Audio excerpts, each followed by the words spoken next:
안녕하세요, 푸스나입니다. 오늘도 신작 풋살을 들고 여러분을 만날 수 있어서 참 기분 좋습니다. 오늘 소개해드릴 제품은 벌써 2세대를 출시한 네이마르 풋살과 푸마 퓨처 Z 1.2 프로 케이지입니다. 그런데 왠지 신제품 같지 않은 신제품이에요. 전적과 달라진 점을 찾기가 더 힘들더라고요. 무엇보다도 중요한 건 1세대의 경우 국내 정발이 되지 않아서 구하기도 힘들고, 그래서 사이즈를 정확히 소개해드리기도 힘들었는데요. 이번 2세대는 드디어 국내 정발이 되었습니다. 이번 영상에서 다양한 사이즈의 제품들을 비교하면서 정확한 사이즈를 소개해드리도록 하겠습니다. 발의 중족부를 잡아주는 여기 이 퓨전 핏 플러스 기술은 동일하게 적용되었습니다. 어퍼의 중간에 타이트한 밴드가 있어서 발을 잘 잡아주고 발볼에 맞춰서 적당히 늘어나는 특징이 있죠? 착화감에 아주 큰 역할을 하는 부분입니다. 여기 어퍼 전체적으로 사용된 에보니트 프로가 발을 잘 잡아주는 것도 동일합니다. 다음으로 그립 컨트롤 프로라는 기술이 있는데요. 컨트롤을 강화하기 위해 어퍼 전체적으로 끈적한 느낌의 코팅을 입히는 거죠. 이 부분이 1, 2세대에 차이가 있는 부분인 것 같은데요. 1세대의 어퍼에는 그립 컨트롤 프로가 적용된 것 같다고 말씀드렸습니다. 그런데 이번 2세대에는 미국 공홈에도 그립 컨트롤 부분은 설명에서 빠져 있고요. 이렇게 두 가지 제품을 비교해서 만져보면 1세대 제품이 표면이 좀 더 쫀득한 질감이에요. 여기서 원가 절감이 들어간 건가 싶네요. 어퍼의 텍스처도 달라졌습니다. 1세대는 돌기가 빗살 무늬로 되어 있다면 2세대는 점 모양으로 바뀌었고요. 돌기가 적용된 범위가 훨씬 넓어졌습니다. 뒷부분까지 모두 돌기가 들어갔어요.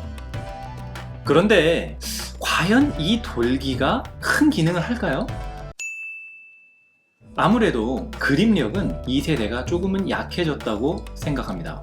인솔은 완전히 동일합니다. 윗부분은 약간 면 같은 소재이고요. 아랫부분에는 전체적으로 포른 소재로 쿠셔닝을 강화했습니다. 미드솔과 아웃솔도 완전히 1, 2세대가 같은 제품이라고 보시면 되겠습니다. 적당한 쿠셔닝을 보여주고요. 마룬 목골 스터드의 접지력도 괜찮은 편입니다. 자세한 설명은 퓨처 Z 1.1 프로 케이지 제품의 영상을 참고하세요. 여기까지 보시면 알겠지만 1.1과 1.2의 차이가 거의 없어요. 꼭 자동차도 보면 브레이크 등 모양만 살짝 바꾼다든지 휠 모양만 살짝 바꾼다든지 해서 21년형이다, 뉴 머시기다 해서 출시하잖아요. 얘도 딱 그런 느낌이에요. 바꾼 건 없는데 신형이라고 이름 붙여서 좀 잘 팔리려나 간보는 느낌? 푸마 관계자 여러분,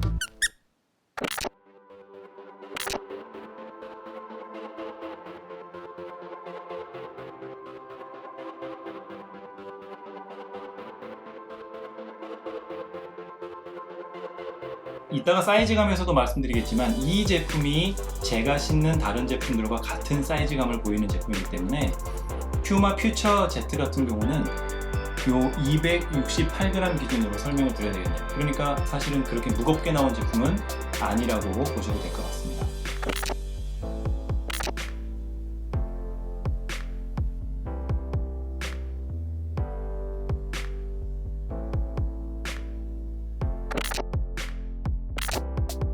착화감은 전작과 완전히 동일하다, 이렇게 보시면 될 것 같습니다. 아니 지금 여기가 횟집이냐, 리뷰를 자꾸 날로 먹으려고 한다, 이런 분이 있으실 수도 있는데, 아니 리뷰할 제품이 회가 들어온 걸 어떡합니까? 요리를 할 게 별로 없어요 이게. 아무튼 그래서 자세한 척화감은 여기 이전 영상을 참고하시고요. 어퍼 표면의 질감만 조금 덜 끈적해지고 어퍼가 약간 딱딱해졌다 할까요? 하지만 착화감의 차이는 없어 보입니다. 전체적으로 발을 잘 잡아주고 무난한 쿠션감을 보여줍니다.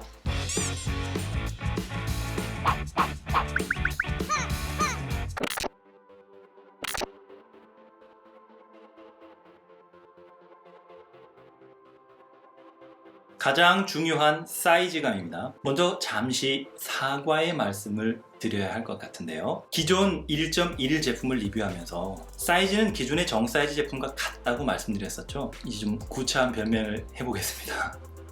그때도 말씀드렸지만 1.1이 국내 정발이 되지 않아서 제 정사이즈 제품 하나를 겨우 구입을 했었고 신어보니 괜찮아서 그렇게 추천을 드렸던 건데 영상 업로드 후에 기회가 있어서 한 쿼터 정도 실축을 해보니 길이가 좀 길다는 느낌에 오래 못 신고 바로 벗었습니다.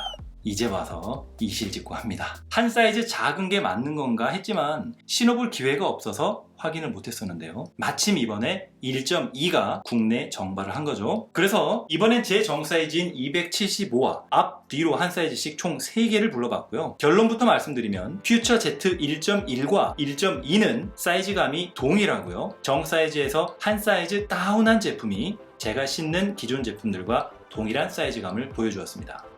확실히 270이 기존에 제가 착용하는 제품들과 같은 길이감이고요. 볼도 275보다 조금 더 타이트하지만 너무 조인다는 느낌은 아니에요. 여기 발등은 전체적으로 이 니트 소재이기 때문에 270과 275가 큰 차이는 없고요. 불편함 없이 발을 잘 잡아줍니다.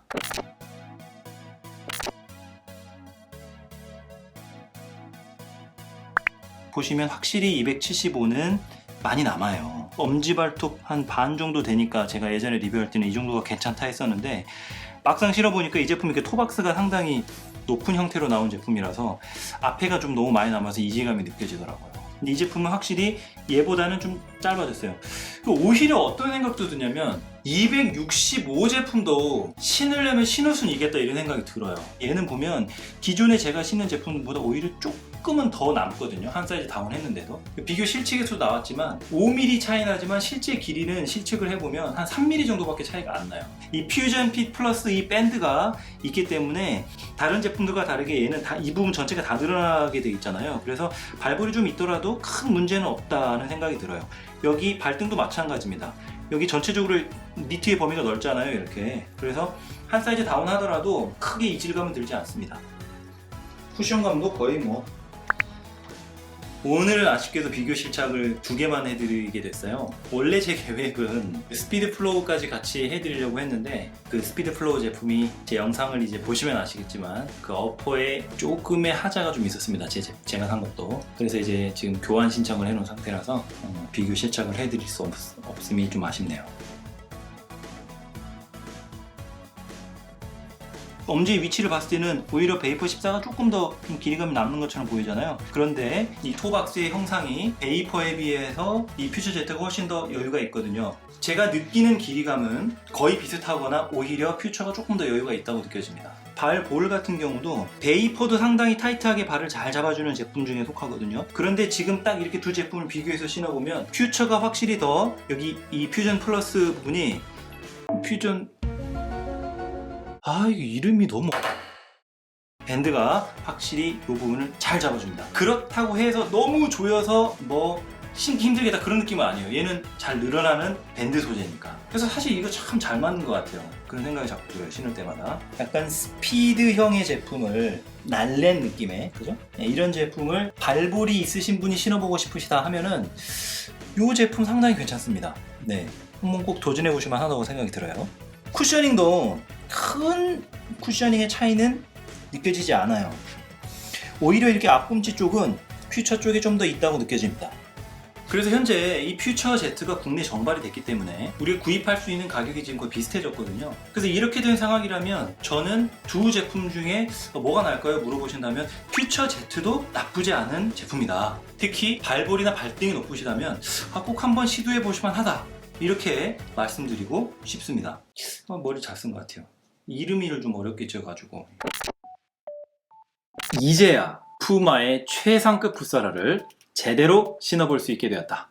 기존의 퓨처 Z 1.1은 해외 직구로밖에 구할 수 없어서 비용 부담이 컸지만 이제 아주 합리적인 가격에 국내에서 구할 수 있게 되었습니다. 전작의 장점들을 대부분 그대로 가지고 왔기 때문에 나이키, 아디다스 위주인 국내 풋사라 시장에서 좀 더 새로운 최상급 제품을 경험해 보시고 싶으시다면 한번 도전해 보시면 좋겠네요. 사이즈는 정 사이즈에서 한 사이즈 다운을 추천드립니다. 오늘 함께한 내용이 푸마 퓨처 Z 1.2 프로 케이지 제품을 선택하는 데 도움이 되셨나요? 지금까지 풋소남이었습니다.